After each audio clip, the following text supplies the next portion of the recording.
All right, guys, so should you get solar panels if you own your own home? Okay, so I'm gonna try to give you all the information you need to help you make a decision if that makes sense for you or not, based on a realtor's opinion, based on my experience working with clients that had solar panels. I had to sell their home and they had a lease, solar panels that they had paid off. They had solar panels that were on a loan that were gonna be owned, but they were being financed. So I guess I'll start with, when does it kind of make sense? If you're gonna stay in this house, maybe this is your forever home, or you feel this is a property that you might pass down to your children, and it's gonna stay in the family for the next maybe 30 years, it might be a good option. And I'll tell you why.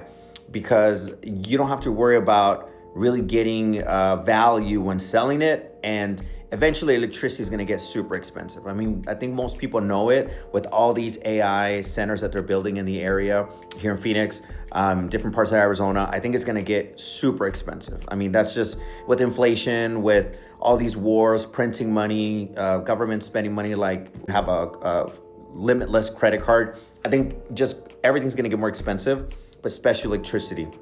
So in that situation, it makes sense. You're not gonna lose money. Eventually you will get the benefit of having a great solar panel or a great lease or a great equipment that you eventually will own, or if you pay it off outright, you will get even a bigger benefit because you're not paying interest on it.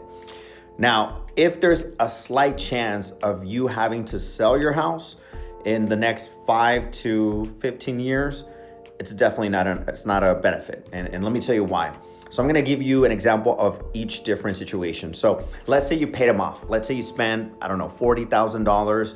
They've been paid off. Maybe you refinance the house and paid off the solar panels. When you do comps, you are really not gonna get all that money back. It's not an investment. I wouldn't consider it an investment. So when you decide to sell the house and you compare it to houses that sold without solar panels, you're really not getting your money back. Maybe you're getting an extra 10 grand. Maybe you'll sell your house faster because people will see a benefit in buying your house at that price over a house that doesn't have solar panels. They'll see the additional features, but you're not gonna get the $40,000 back. So when you pay them off, you're not getting that benefit. Now, let's say you've leased them. I think the leasing a solar panel is the least, I feel that leasing solar panels is the one that maybe benefits you a little bit, because transferring the lease is very, very easy. Solar panels are not really strict when it comes to that. And normally your payments are very low. A lot of buyers are more willing to take on a lease because the payments are less. They see the benefit as long as you've been able to negotiate, because this is the thing. Not all solar panels are the same. It's not like they sell you, 10 cents a kilowatt or something like that is standard. Some companies will sell it to you for more. Some companies will be more willing to negotiate and you can get a better deal. But anyways, when it's leased, it's a little bit easier to transfer, but at the same time, you're adding an additional step to being able to buy a house. And people have the option of going with the house without solar panels to going with the house with solar panels.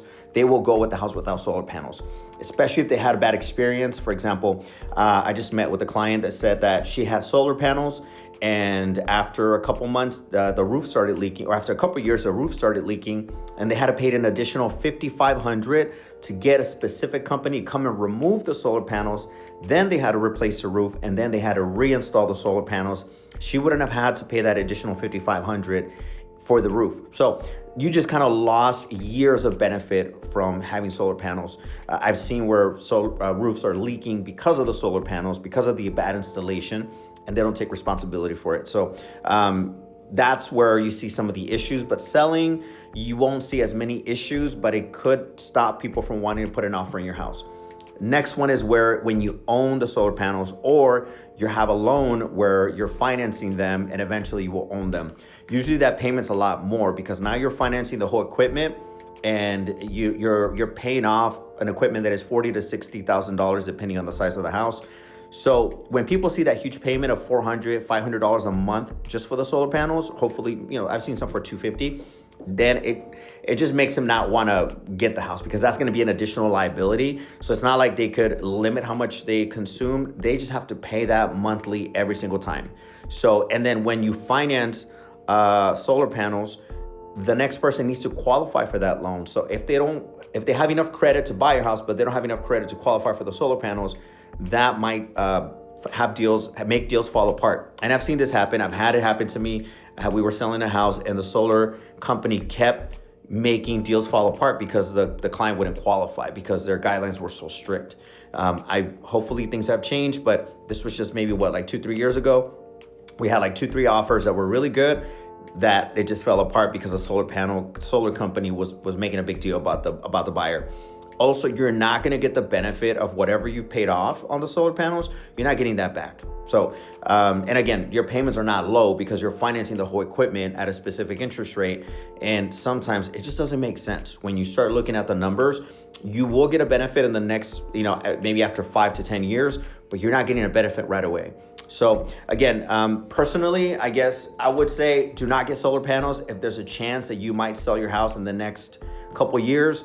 But if you're thinking about keeping this property for the next 20, 30 years or passing it down to your family, then maybe it does make sense. All right. So this is Juan Ramirez, #1 realtor here in Arizona, and I'm out.